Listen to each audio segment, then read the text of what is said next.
Hi everyone, let's carry with our Google Ads course. In the previous lesson, we uploaded our ads to the server and passed moderation. Today we're going to take a deep dive into location targeting. By the way, at the top we see a notification saying set up conversion tracking. This is a very important setting.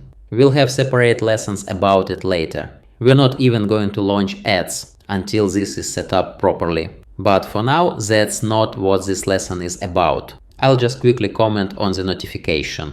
I'll click the X and close the pop-up, but notice the red one next to the bell icon. That's the number of notifications. I'll click on it. This is where all notifications are shown. Right now we only have one, but I'm just showing you that once you open it, the counter disappears. Alright, let's move on. We go to the campaigns section. If you hover over any campaign, you'll see a gear icon that opens campaign settings. If you click it, the settings open. However, Google Ads interfaces change all the time, and you might not even have that gear icon. I'm building this course in a way that it stays relevant even if you watch it 10 years from now. That's why I don't focus on specific buttons. I explain the logic, how to think, and how everything works in general. Option number 2. We simply click on the campaign itself. This opens the campaign content, more precisely the ad groups inside it. At the top we click settings, and we end up in the exact same settings screen. We scroll down to locations, but before that I want to briefly stop at AI Max. AI Max can make sense for beginners who just want to quickly launch ads and have no idea what they're doing. In that case, at least there's some chance the AI might produce results. But we're building ads like professionals. That's exactly what this course is about. You absolutely do not need AI Max here.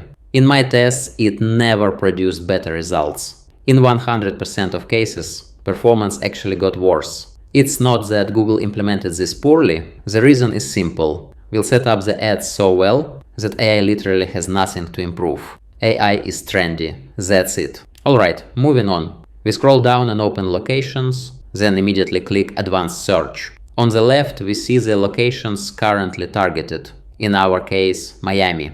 Below that we see excluded locations. Right now it's over town. On the right, we see everything visually on the map. This is very convenient.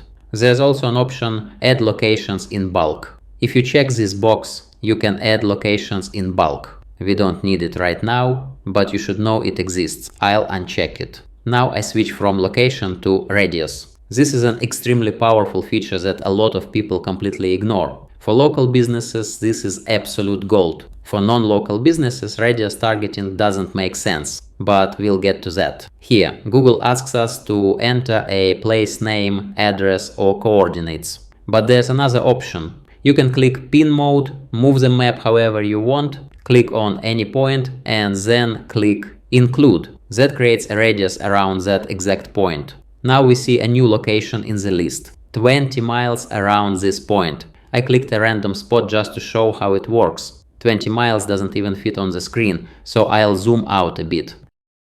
That's a huge radius. If we click the pencil icon, we can edit it. Let's change 20 miles to 2 miles and click Save. Now we have a much smaller, more realistic radius. One use case for this is when you need to advertise in a specific location that doesn't have a clear address. It doesn't happen often, but it does happen. Let me show you how to do it. I open Google Maps and find the location I'm interested in. Again, random for the example. I click on it, and at the bottom Google shows the coordinates. If you already know the coordinates, you can paste them directly into Google Maps, search to see where they are. I copy the coordinates, go back to Google Ads, paste them into the field. Immediately change the radius from 20 to 3 miles, so I don't have to edit it later, and click Include. I zoom in and visually compare it with Google Maps. Yes, it's the same location. Now I'll delete these radius locations. This was just for demonstration. I switch back from radius to location because I want to show you something important. I type Little River. Here you can either include or exclude the location. Nearby doesn't interest us. Now pay attention. Radius targeting cannot be used as an exclusion. This is important. If you've run Facebook ads before, you know that Facebook allows radius exclusions. Why Google doesn't allow this? Good question. I'll click exclude next to the neighborhood. Now we've excluded another area. For geo-targeting, the web interface is actually much more convenient than editor, as long as you're not doing bulk actions. Now I'll delete everything I added here. This was just an example. I'm going to use radius targeting, and in my case, it's perfect. Let me explain why. I switch back to radius and immediately set it to 1 mile. That's the minimum possible radius. Now I go to the website's contacts page. Reminder, this site was created purely for the course. The phone number, location and everything else are just examples. Any coincidences are accidental. Before launching real ads, I'll hide all of this so no one gets confused. I copy the address, paste it into the field and click include. This is the exact location we'll advertise around. Now let me explain why radius and why only 1 mile. Remember in previous lessons I said I'd show you how to partially escape competition, especially when everyone already has hundreds of positive Google reviews and you're just starting or planning to start a business. Here's how. You open Google Maps and search for your main keyword. In our case, it's manicure and pedicure salon. Google shows results using round and square icons. Round icons are organic listings. Square ones are ads. There are tons of them. I scroll down. Look at how tiny the scroll bar is. Competition is insane. There are so many salons that Google shows all of them on the map at once. What happens if I decide to advertise across the entire city? I jump straight into the most brutal competition possible. No matter how good my ads are, if I have 0 reviews and dozens of competitors have hundreds of positive reviews, why would anyone choose me? That's a rhetorical question. Think about how you choose yourself. When you haven't opened a business yet, you go to the map and look for areas slightly away from competitors.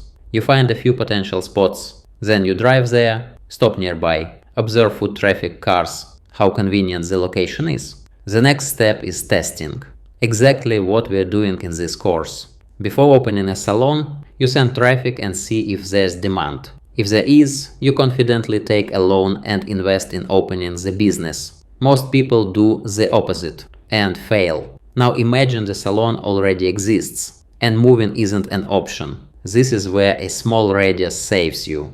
If the salon is in a dense area, even a 1 mile radius contains a lot of potential clients. It doesn't have to be exactly 1 mile. I'm just starting with the minimum. Some clients need service right now. When you've just opened, you have no reviews, but you have open slots and can serve clients quickly. People who need it urgently click the very first ad and book with whoever shows up first. Yes, being in position number 1 is expensive, but if you try to do that across the whole city, you'll burn your budget and lose. In a 1 mile radius, there simply aren't enough people to burn your budget. You can safely take the top position and get your first clients even with 0 reviews. Every lesson I end with: think bigger and make money. This is that phrase in action. I go back to Google Ads and zoom the map out a bit. In my case, the address is technically Miami, but Coral Gables is right next to it. That's why the perfect setup is radius around a point. I don't care whether the client lives in Miami or Coral Gables. I care that they're inside the radius. And adding Coral Gables in the first headline massively increases relevance. Hopefully the full picture is coming together in your head now. Great. I click Save. Here. Save again. Then Continue. We close settings and go back to campaigns. Now I switch to Google Ads Editor and explain why I didn't do this directly here, even though technically I could. For example, I open the Search Miami Nail campaign and scroll to Locations. Here I see Miami selected, and I could add a radius. But in the web interface I had a map and could visually see exactly where my ads would run.